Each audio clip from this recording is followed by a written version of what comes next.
Welcome to this special bonus episode of the KBB Review podcast. I'm your host, Andy Davies. We're continuing our Insights 2023 series today, where we talk to KBB industry leaders about their thoughts looking back at 2022 and where they think the opportunities, pitfalls and growth lies in 2023. It's a fascinating look into the opinions of some of the sharpest minds in the industry. This week I'm talking to Stephen Johnson, the head of Kuka in the UK. Now his remarkable and rapid rise to the top has seen his brand become one of the most recognisable and respected in the sector. And Stephen has also lent his weight and support to several industry initiatives, including the drive for more qualified installers at the BiKBBI and a substantial financial backing for the KBSA.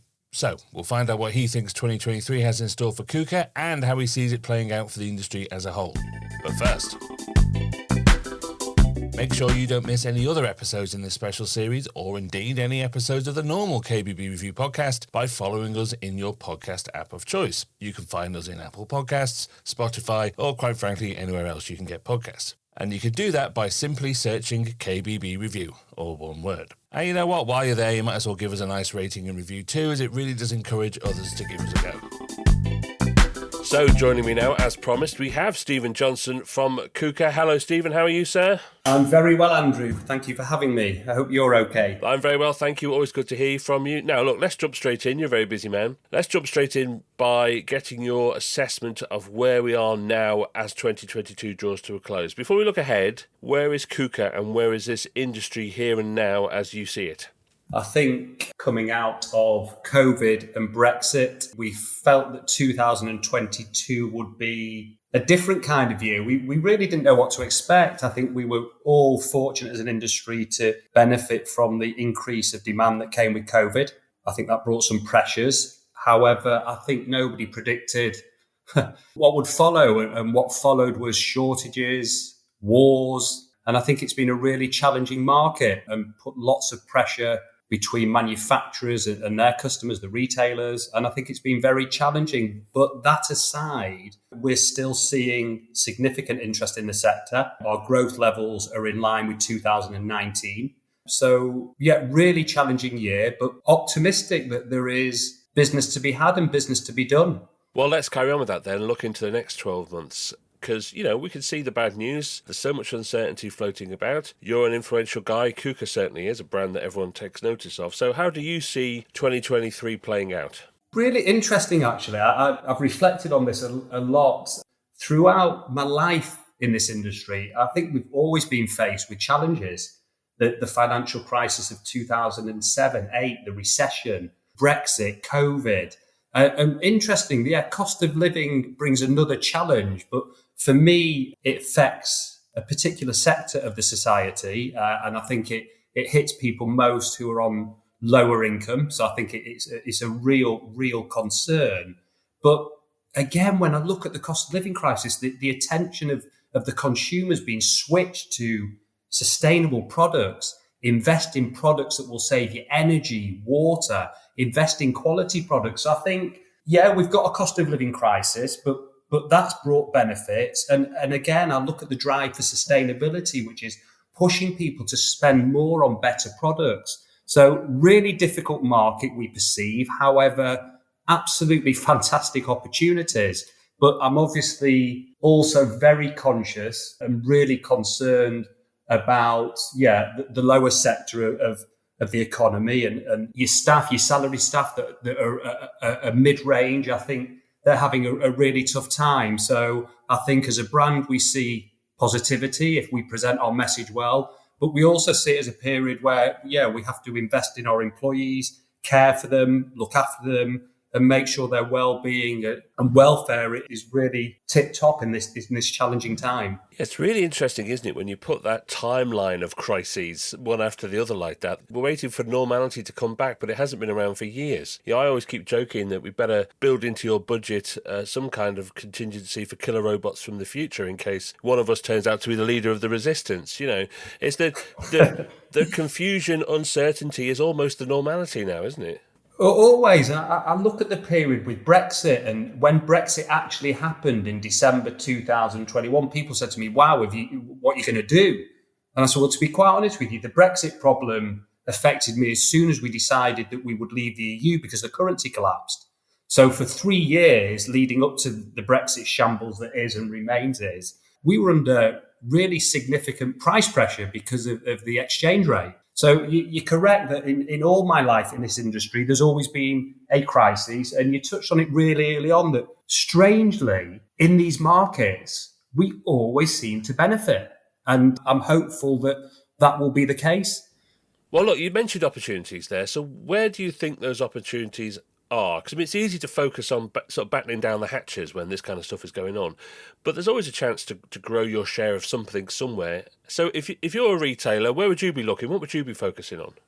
Yeah, listen, for me, battening down the hatches is not a good option. I think if you retrench and retreat and lose sight of growth and drive for more and drive for ways to improve, I think you're in an exceptionally dangerous position. And I always talk to my staff about the great Manchester United of many years ago where they won everything, game after game, cup after cup, and they got carried away with themselves and they had no succession plan.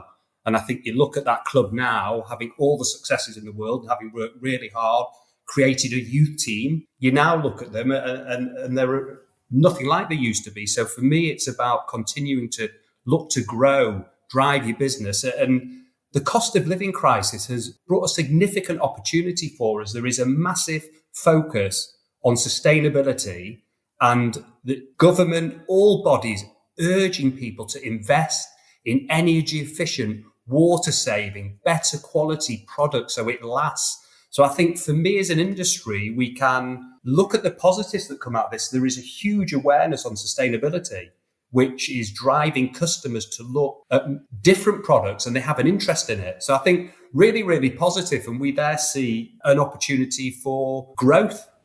Yeah, that's fascinating, isn't it? Because I think that has been such an undercurrent of a topic for so long, but the consumers just haven't been walking into showrooms and asking for it. But as you say now, the focus has switched from almost the recyclability of things to the longevity of things. And when you start looking at that, this industry can answer every single question. Yeah, we're a sustainable product and we talk all the time about energy, water and saving.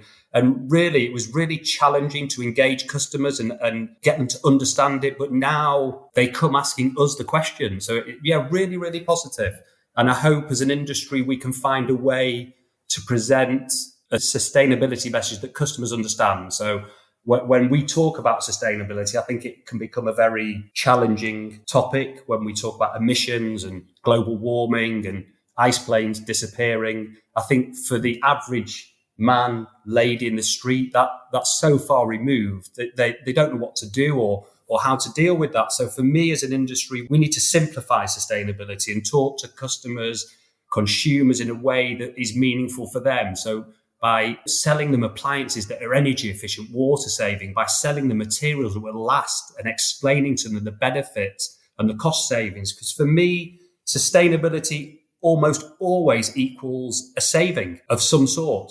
Yeah, I mean, it's such a fascinating area. There's a big opportunity there, and I completely agree with you. But where do you think the real dangers and pitfalls are that need to be avoided? And what I mean by that is individuals can't affect the global economy. There's nothing you can do about that. But what can you control that you should be looking out for, do you think? I think as an industry, manufacturers and resellers need to work more in harmony. I have a real fear that the challenges of the past couple of years have driven a wedge between the manufacturer and retailer relationship. That's really been evident when I've been attending conferences and meetings. And for me, I want our industry to grow, thrive and be strong. And I think that relies on manufacturer and retailer working to a common aim, having an understanding of each other's issues, communicating clearly and working to make our industry great. I think we have a huge challenge with apprenticeships and youth in the industry. I do a lot of work with Damien at the British Institute of Kitchen, Bedroom and Bathroom Installers, and that's one side of the problem. But I think we have to bring new and innovative talent into our industry, and I think that has to be a focus for everybody. And I see that as a real challenge and something that I think as an industry we're struggling to correct and drive forward. And that for me could hamper our growth and development. Yeah, it's funny, isn't it? During the lockdowns, when there was the massive boom was happening, there was such a shortage of installers that became a real issue that everyone was talking about. But as that wave has slightly dissipated, the focus has gone off the need to fill that installer gap. But I think that's one of the dangers I completely agree with you, is that the industry loses focus on that. Yeah, and youth in the whole industry, really. Damien obviously raised my awareness to the installer side of the business, and he woke me up in 2020. We've worked tirelessly for 3 years to correct that and try and bring some diversity into our workforce on the installer side, some youth. And I have to say, it's been really difficult because the people aren't really there. So as an industry, I think really exciting time, really exciting opportunities. But I really want to see an investment by companies in the industry and development of the people in youth. And I think we have to reinvent ourselves, and that will rely on harmony as well. You've mentioned it a little bit here, but what do you think about consumers? How do you read their mindset over the next 12 months? Because obviously they're seeing all the same headlines, they're really watching the pennies, but kitchens and bathrooms, they're considered purchases, they're big investments in their home, and that doesn't always necessarily mean that that's what gets cut out in uncertain times. In fact, the exact opposite happened during the lockdowns, didn't it? People tend to nest, that's what they call it. Yeah, I agree with that. I see opportunities in a difficult market. I think there are some observations I make. I think you meet some, clearly in a period of high interest rates, wealthy individuals and people with assets and cash become more wealthy. So there's a part of the population that will be benefiting from the increase in interest rates. So I think typically that the high end of the market remains firm and potentially maybe a little bit more buoyancy.